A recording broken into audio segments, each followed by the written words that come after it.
تو لیں جناب، بالآخر آرمی چیف کی انتہائی قریبی شخصیت نے یہ انکشاف کر دیا ہے کہ مریم نواز کو یہاں تک، یعنی وزیر اعلیٰ پنجاب بننے تک اور اس سے پہلے نواز شریف کو ضمانتیں لے کے دینے تک کس قسم کی اور کتنی قیمت ادا کرنا پڑی، تمام تر تفصیلات رکھنے جا رہے ہیں آپ کے سامنے، بڑا انکشاف۔ اور دوسری جانب چیف جسٹس قاضی فائز عیسیٰ صاحب کے مشورے کو بھی، تازہ ترین دیے جانے والے مشورے کو بھی دھاندلی تسلیم کرنے سے تعبیر کیا جا رہا ہے۔ بڑی ڈیولپمنٹ ہے، تفصیلات رکھیں گے آپ کے سامنے، لیکن اس سے پہلے عمران خان کا پاکستانی قوم اور عوام کے نام ایک دبنگ پیغام، اور جس میں عمران خان نے یہ واضح کر دیا، علی امین گنڈا پور نے جب عمران خان سے ملاقات کی تو انہوں نے یہ واضح کر دیا کہ 15 20 25 ارکان کا کام نہیں ہے صرف احتجاج کرنا، بلکہ تمام ارکان جو کہ پاکستان تحریک انصاف کے حمایت یافتہ ہیں ان سب کا کام ہے احتجاج۔ اس سے پہلے کہ ہم آپ کے سامنے آرمی چیف کی انتہائی قریبی شخصیت کا مریم نواز کی مبینہ قیمت کے حوالے سے، جو قیمت انہیں ادا کرنا پڑی یہاں تک پہنچنے کے لیے، اس حوالے سے انکشاف آپ کے سامنے رکھیں۔ معاملے کا، بات چیت کا آغاز جناب، ویڈیو کا آغاز یہاں سے کرتے ہیں کہ دھاندلی کے خلاف اور اس کے بعد پھر مخصوص نشستیں نہ ملنے کے خلاف پاکستان تحریک انصاف نے ملک گیر احتجاج کا اعلان کر دیا ہے، اور اس بات کا اعلان علی امین گنڈا پور نے عمران خان سے اڈیالہ جیل کے اندر کی جانے والی ملاقات کے بعد کیا، اور واضح کیا انہوں نے کہ ہم نے چیف جسٹس سے یہ گزارش کی ہے کہ 9 مئی کے واقعات سے متعلق کمیشن بنائیں۔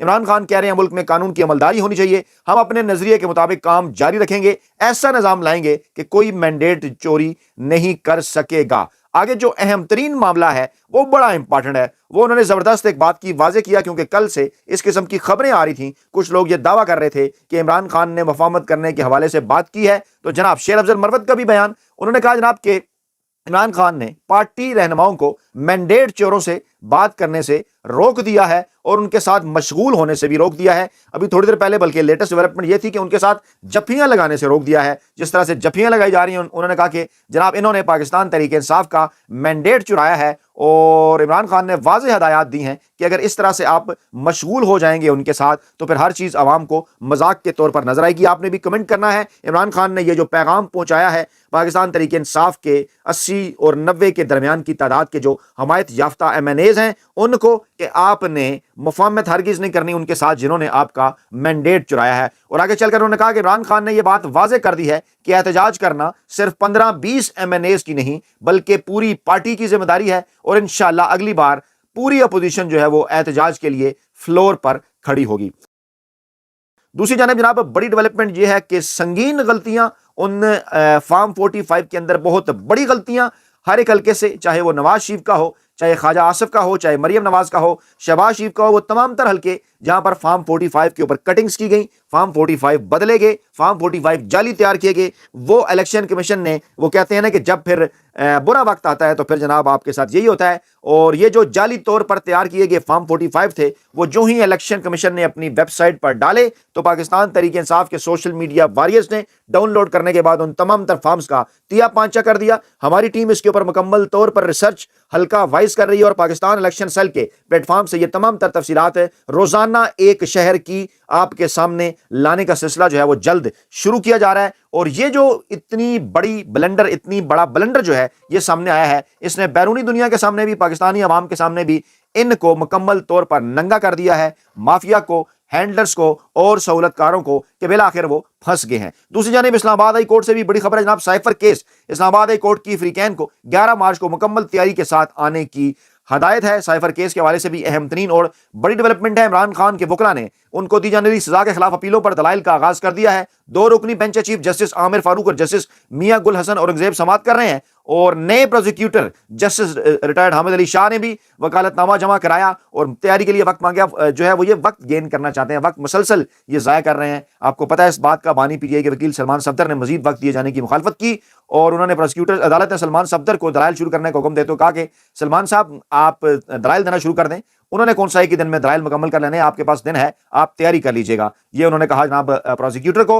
اور پھر جناب اس کے پس منظر سے سلمان صفدر نے کیس کے آگاہ کیا، تمام تر چیزیں انہوں نے سامنے رکھی۔ جسٹس میاں گل حسن اورنگزیب نے ریمارکس دیے کہ یہ کوئی عام ایف آئی آر نہیں، یہ اپنی نوعیت کا پہلا کیس ہے، اتنا آسان نہ لیں، آئندہ سماعت پر مکمل تیاری کے ساتھ آئیں، ہم اتنی آسانی سے آپ کی جان نہیں چھوڑیں گے۔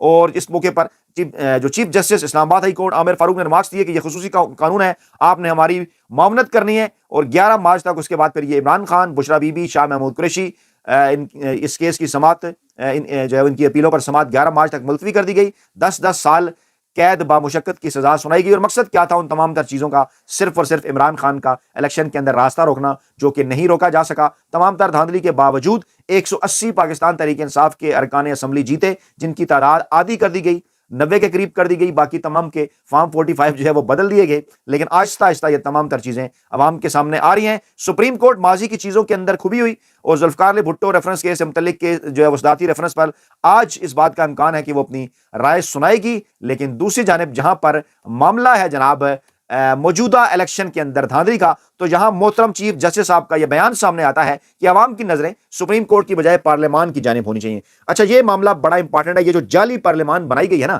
اس کا کچھ مقصد ہے. اس مقصد کی طرف لے جانے سے پہلے کچھ فیکٹ اینڈ فگر ہم نے آپ کے سامنے رکھنے ہیں. جو مخصوص نشستوں کے اندر آج جو ریونیو کی طرف بانٹی گئیں، پی ٹی آئی اور سنی اتحاد کونسل کو نہیں دی گئیں، غیر آئینی غیر قانونی طور پر پیپلز پارٹی، نون لیگ میں، جے یو آئی، فے میں، ایم کے ایم میں، دیگر جماعتوں کے اندر بانٹ دی گئیں. اس کے بعد اب جو پارٹی پوزیشن ہے، کیونکہ اس وقت ابھی 2 حلقے خالی ہیں، جو ہے وہ ایک پر ابھی نتائج کا انتظار ہے اور ایک پر پولنگ نہیں ہوئی، تو جو 334 نشستیں ہیں ان پر جناب مسلم لیگ نون جو ہے نواز شریف کی پارٹی 123 نشستیں اس کے حوالے کر دی گئی ہیں.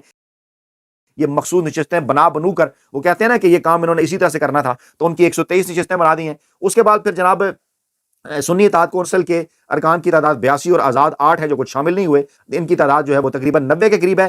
پیپلز پارٹی کے ارکان کی تعداد کر دی گئی ہے 73. ایم کے ایم کے تعداد کی ارکان کی تعداد کر دی گئی ہے 22. اور جے یو آئی فے کے ارکان کی تعداد ہو گئی ہے جناب 11. اور اسی طرح سے کاف لیگ کے ارکان کی تعداد ہے جناب 5. استقامت پاکستان پارٹی کی تعداد ہے 4. اور باقی پھر ایک نشست ہے ایم ڈبلیو ایم کی، مسلم لیگ ضیاء کی، بلوچستان عوامی پارٹی کی، Mengal B N P Mengal کی، نیشنل پارٹی کی، اور پختونخوا ملی عوامی پارٹی کی. اور جناب آزاد ارکان 8 شو کیے گئے ہیں، لیکن اس میں جو ہے وہ پاکستان تحریک انصاف کے آزاد ارکان بھی شامل ہیں.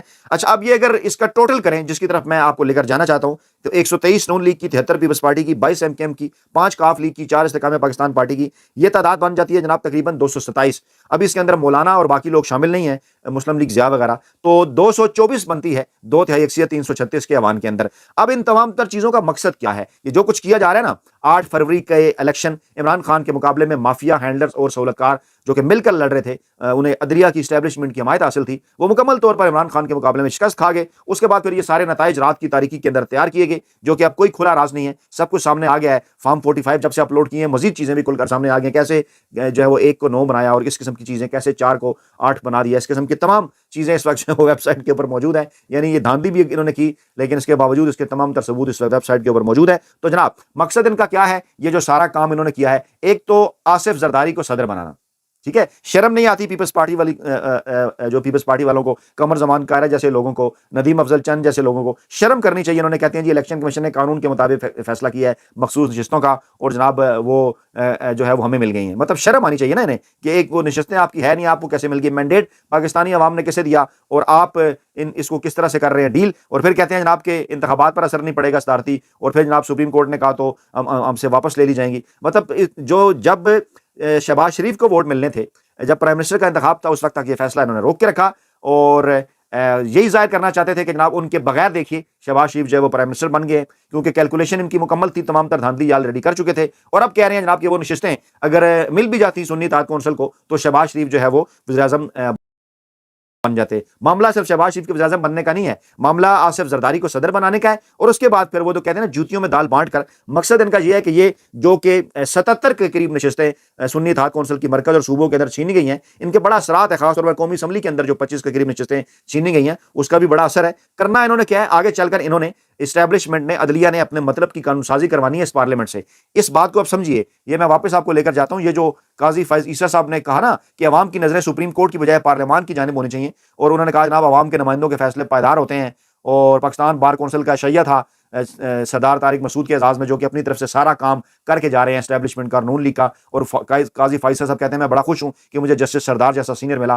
شرم آنی چاہیے جو ہے وہ جسٹس سردار طارق مسعود صاحب کو بھی، اور اس قسم کے ایسے کرداروں کو جن کا اس قسم کا کردار رہا پاکستانی عدلیہ کی تاریخ کے اندر. آپ کے سامنے ہے جس قسم کا کردار سردار طارق صاحب نے ادا کیا جسٹس قاضی فائز عیسیٰ صاحب کے لیے، میاں نواز شریف صاحب کے لیے، عمران خان کے بغض میں. یہ ایک پوری تاریخ ہے، اور وہ جناب چاہتے ہیں کہ اور اس کے بعد احسن بون، ان کا تعلق کس سے آپ کو اچھی طرح سے پتہ ہے.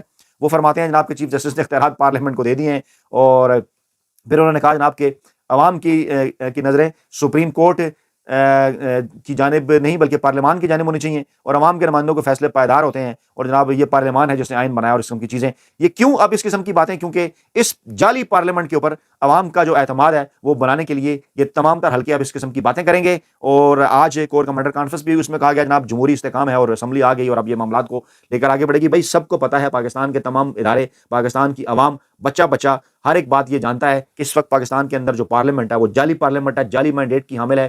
کیونکہ اصلی پارلیمنٹ وہ ہوگی جو کہ 90 کے قریب پاکستان تحریک انصاف کے وہ لوگ جو کہ فارم 45 کے تحت جیتے ہوئے تھے انہیں اس اسمبلی سے باہر کر دیا گیا ہے، اور جعلی فارم 47 بنا کر Noon League, Peoples Party, M Q M اور دیگر سیاسی جماعتوں کے لوگوں کو لا کر پہلے بٹھا دیا گیا. مطلب ڈبل دھاندلی، پہلے لا کر بٹھا دیا گیا، پھر اس کے بعد مخصوص نشستیں بھی پاکستان تحریک انصاف کو نہیں دی گئیں، اور وہ نشستیں بھی اٹھا کر ان کی جھولی کے اندر جو ہے وہ ڈال دی گئیں. اب مریم نواز جیسے کردار کس طرح سے آئے؟ کچھ تو اس کی قیمت ہوگی نا. تو اصل قیمت کیا ہے؟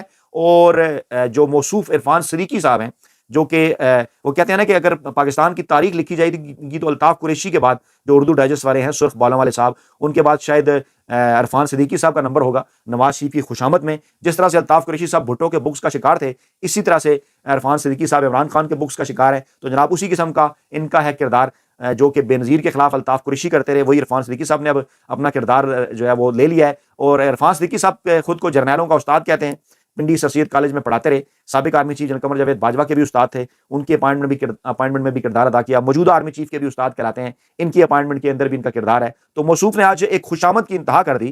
آج جو ہے وہ مریم نواز کے لیے انہوں نے کالم لکھا، اور جناب مریم نواز کے اس کالم سے پہلے بلکہ میں آپ کو بتاتا ہوں، موصوف فرماتے ہیں 9 مئی کے بیشتر کردار سیاست کی آڑ میں نئے مورچے سنبھال چکے ہیں عرفان صدیقی صاحب. مطلب ان کا یہ کہنا ہے، کہتے ہیں جناب کہ کور کمانڈر نے اعلان کیا اور وزیر اعظم نے عزم کا اظہار کیا ہے تو پھر قانون و انصاف کے تقاضے پورے ہونے چاہیے. یعنی یہ چاہتے ہیں کہ عمران خان کو جو ہے، مطلب ان کی خواہش اسی قسم کی ہے کہ عمران خان کو پھانسی لگا دی جائے، ان کو سائے موت دی جائے، اور جو ہے وہ عمران خان کو سائے موت دی جائے، پھانسی دی جائے. ان کی اسی قسم کی خواہش ہے، لیکن یہ ان کی خواہش پاکستانی عوام کم از کم پورا نہیں ہونے دے گی.